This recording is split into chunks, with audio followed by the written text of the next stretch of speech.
Ժողովուրդը գրում է, Հայաստանի իրավապահ համակարգը փաստացի չի կարողանում վերահսկել ու զսպել Արմավիրի մարզի Փարաքար խոշորացված համայնքի Մերձավան գյուղում ստեղծված պայթյունավտանգ իրավիճակը։ Թերթի տեղեկություններով սպանված Վոլոդիա Գրիգորյանի մտերիմ շրջապատը իրավապահներից պահանջում է Հայաստան վերադարձնել գործով հնարավոր կազմակերպիչներից մեկին՝ Մերձավանի նախկին գյուղապետ Մեհեր Ախտոյանին։ Դեպքից 8 օր անց, երբ Ախտոյանի թիմակիցները տեղեկացել են, որ Վոլոդիա Գրիգորյանի սպանության կասկածյալներից Նարեկ Օհանյանի եղբոր գերեզմանը կոտրել են, գյուղում լուրջ ընդհարում են սկսել։ Ախտոյանի թիմակիցները փորձել են հաշվեհարդար տեսնել, բախումը տեղի ունեցել փաստացի ոստիկանության քթի տակ, ընդամենը մի քանի տասնյակ մետր հեռավորության վրա։ Բնակիչները վկայում են, որ անգամ ոստիկանության ներկայությամբ հնարավոր չի լինում կանխել ծեծկռտուքներն ու բախումները։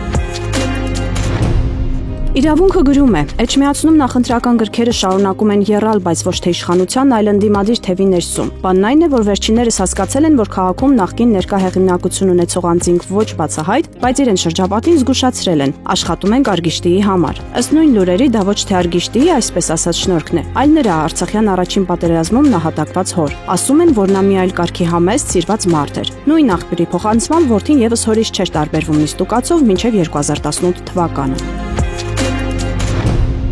Հրապարակը գրում է. Հեցի ժամանակավոր կառավարիչ Սամվել Կարապետյանի հաշվին ամսական 5.2 միլիոն դրամ աշխատավարձ ստացող Ռոմանոս Պետրոսյանը շարունակում է կառույցը հպատակեցնելու գործը։ Նա աշխատակազմի ղեկավար կազմից տասնյակ անձանց է ազատել, որոնց մեծ մասը դիմել է դատարան եւ շուտով քննություն կսկսվի։ Ոմանց առաջարկել են անդամագրվել ՔՊ-ին, որ աշխատանքը չկորցնեն։ Մեծ թվով ՔՊ համակիրների, այդ թվում Նիկոլ Փաշինյանի հետ հեծանի վարողների ընդունել աշխատանքի։ Աշխատակազմին զգուշացրել են, որ նրանց հեռախոսազրույցներն ու համակարգչային շփումներն ԱԱԾ-ի կոնտրոլի տակ են, եւ իրենք արագ իմանալու են, թե ով է շարունակում կապ պահել նախկին ղեկավարության եւ հատկապես տնօրեն Դավիթ Ղազինյանի հետ։ Ասել են իբր հետո իրարից չնեղանանք։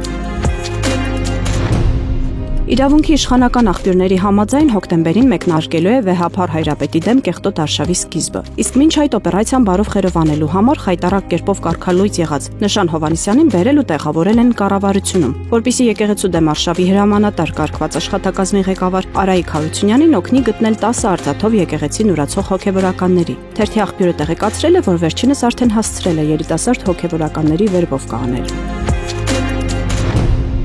Հրապարակը գրում է, ԱԺՊՏ-ի իրավական հարցերի մշտական հանձնաժողովի նիստում 3 ժամից ավել քննարկվեց պատիվ ունեմ խմբակցության ներկայացրած ազգային ճգնաժամի եւ կառավարման ձախողման մասին ՀՀ ԱԺ հայտարարության նախագիծը, որ ըստ իմպիչմենտի հիմնավորումն է։ Հայտարարության քննարկումն անցավ բավականին թեժ մթնոլորտում, փոխադարձ սկսմիկներով։ Ի վերջո նախագիծը մերժվեց 6 կողմ 3 դեմ ձայնով։ Ինչ վերաբերվում է իմպիչմենտի գործընթացին, ապա նախագիծը շրջանառության մեջ դնելու համար պահանջվող 36 ստորագրությունը դեռ չկա։ Հովիկ Աղազարյանն ու Հակոբ Ասլանյանը դիմադրում են։ Փաստը գրում է. 3 ԿՊ-ական падգամավոր Բաբկեն Թունյանն ասել է, որ առաջիկայում շրջանառության մեջ են դնելու նախագիծ կապված համընդհանուր հայտարարագրման չարաբաստիկ համակարգի հետ։ Ըստ այդմ այն քաղաքացիները, որոնք ՊԵԿ-ի կողմից տեսանելի տեղեկատվությունից բացի այլ եկամուտ չունեն, կարող են անգամ մուտք չգործել եկամուտների հայտարարագրման համակարգ։ Քաղաքացու հայտարարագիրն ինքնաշխատ կերպով կհամարվի լրացված ՊԵԿ-ի կողմից լրացված տվյալների հիման վրա։